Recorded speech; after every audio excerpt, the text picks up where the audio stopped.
난 어린 왕자가 소행성 B612호에서 왔다고 생각하는데 거기엔 그럴 만한 이유가 있다. 이 소행성은 1909년 터키의 어느 천문학자가 단 한 번 망원경으로 보았을 뿐이다. 그때 이 천문학자는 국제천문학회에서 자기가 발견한 것에 대해 어마어마한 발표를 했다. 그러나 그가 입은 옷 때문에 누구 하나 그의 말을 믿는 사람이 없었다. 어른들은 언제나 이렇다. 소행성 B612호의 명성을 위해선 참으로 다행스럽게 터키의 한 독재자가 그의 백성들에게 유럽식으로 옷을 입으라고 명령하고 그렇지 않으면 사형에 처한다고 했다. 그 천문학자는 1920년에 아주 맵시 있는 옷을 입고 발표를 다시 했다.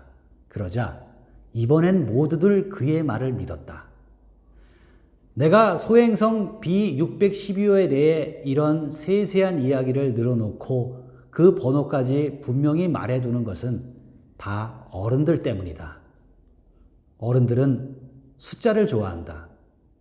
여러분들이 새로운 친구를 사귀었다고 어른들에게 말하면 어른들은 도무지 가장 중요한 것은 물어보지 않는다. 그 애의 목소리는 어떠냐? 그 애도 나비를 채집하느냐? 절대로 이렇게 묻는 법이 없다. 그 앤 나이가 몇이지?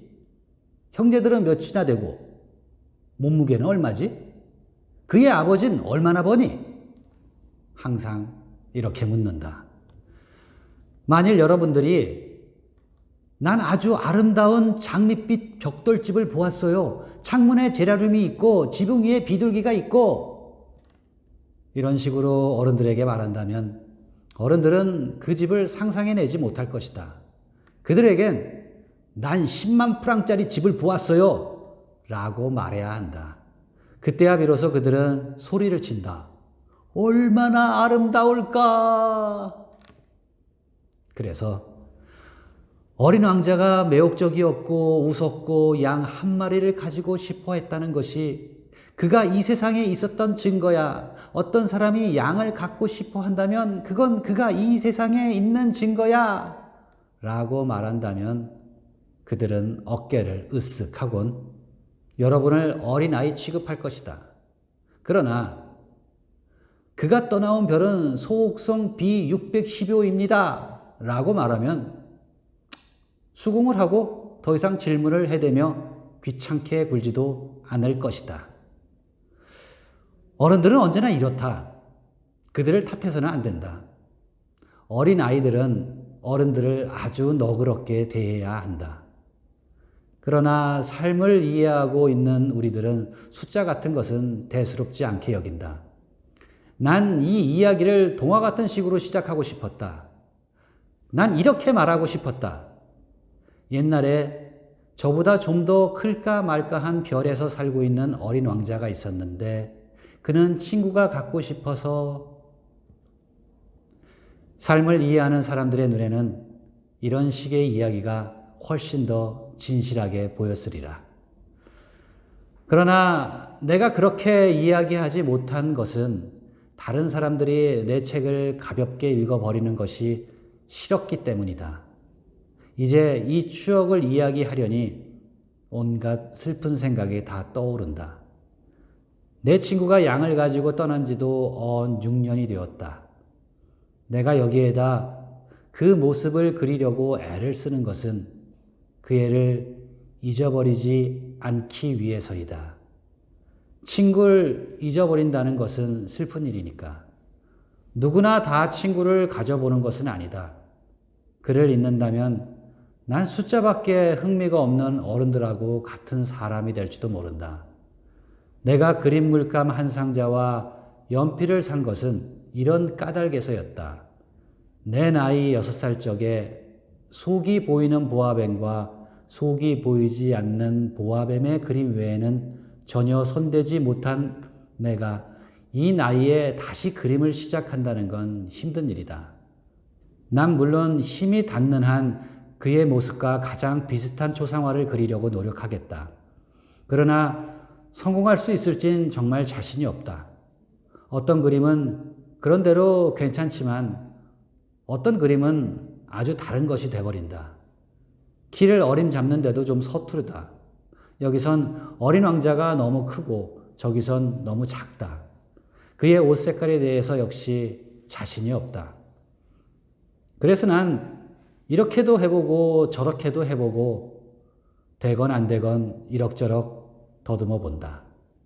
아주 중요한 부분에 가서 잘못을 저지를 것만 같다. 그래도 날 용서해 주어야 한다. 내 친구는 설명을 해준 적이 없었기 때문이다. 어쩌면 내가 자기와 비슷하리라고 생각했던가 보다. 그러나 불행하게도 난 상자를 통하여 그 속에 있는 양을 볼 줄 모른다. 어쩌면 난 조금씩 어른들처럼 되어버린 것 같다. 아마 늙어버렸나 보다. 난 별이나 출발이나 여행에 대해 날마다 조금씩 알게 되었다. 어린 왕자가 무심결에 하는 말들을 통해 서서히 그렇게 된 것이었다. 사흘째 되는 날 바오밥 나무의 비극을 알게 된 것도 그렇게 해서였다. 이번에도 역시 양의 덕택이었다. 심각한 의문이 생긴 듯이 어린 왕자가 느닷없이 물었다. 양이 작은 나무를 먹는다는 게 정말이지? 그럼 정말이지. 아, 그럼 잘 됐네. 양이 작은 나무를 먹는다는 게 왜 그리 중요한 사실인지 난 이해할 수 없었다. 그러나 어린 왕자는 말을 이었다. 그럼 바오밥 나무도 먹겠지? 난 어린 왕자에게 바오밥 나무는 작은 나무가 아니라 성당만큼이나 커다란 나무이고 한때의 코끼리를 데려간다 해도 바오밥 나무 한 그루도 다 먹어치우지 못할 것이라고 일러주었다. 한때의 코끼리라는 말에 어린 왕자는 웃으며 코끼리들을 폭에 넣어야겠네 하고 말했다. 그런데 그가 현명하게도 이런 말을 했다. 바오밥 나무도 커다랗게 자라기 전엔 작은 나무였지? 물론이지. 그런데 왜 양이 바오밥 나무를 먹어야 된다는 거지? 어린 왕자는 아이 참 하며 그것은 자명한 이치라는 듯이 대꾸했다. 그래서 난 혼자서 그 수수께끼를 푸느라고 한참 머리를 짜내야만 했다. 어린 왕자가 사는 별에는 다른 모든 별들과 마찬가지로 좋은 풀과 나쁜 풀이 있었다. 따라서 좋은 풀들의 좋은 씨들과 나쁜 풀들의 나쁜 씨들이 있었다.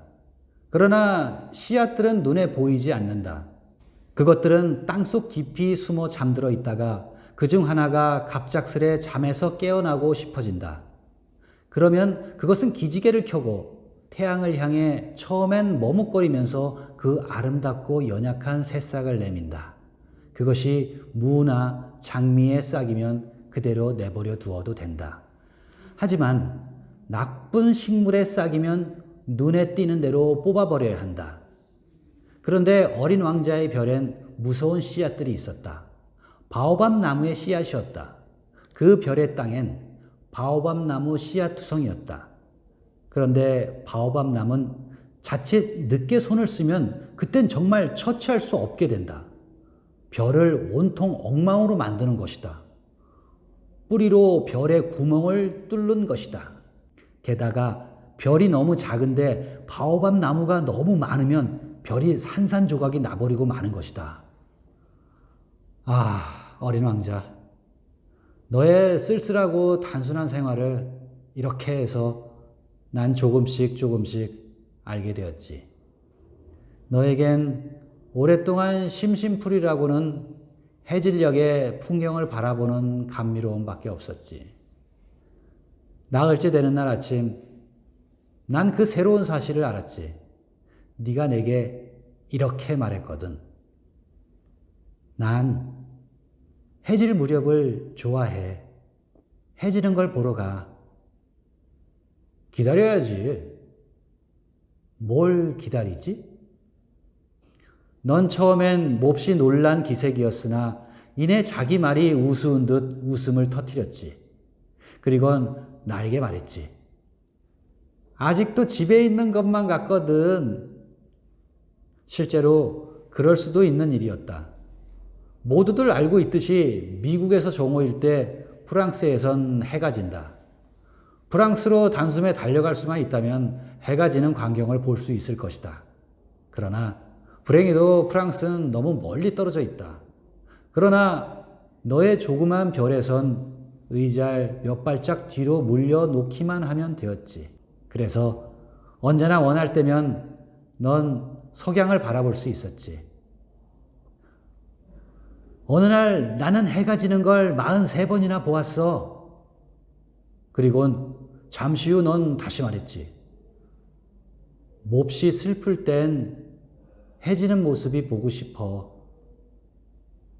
그럼 43번이나 해 지는 걸 구경하던 날 넌 그렇게도 슬펐었니? 그러나 어린 왕자는 대답이 없었다.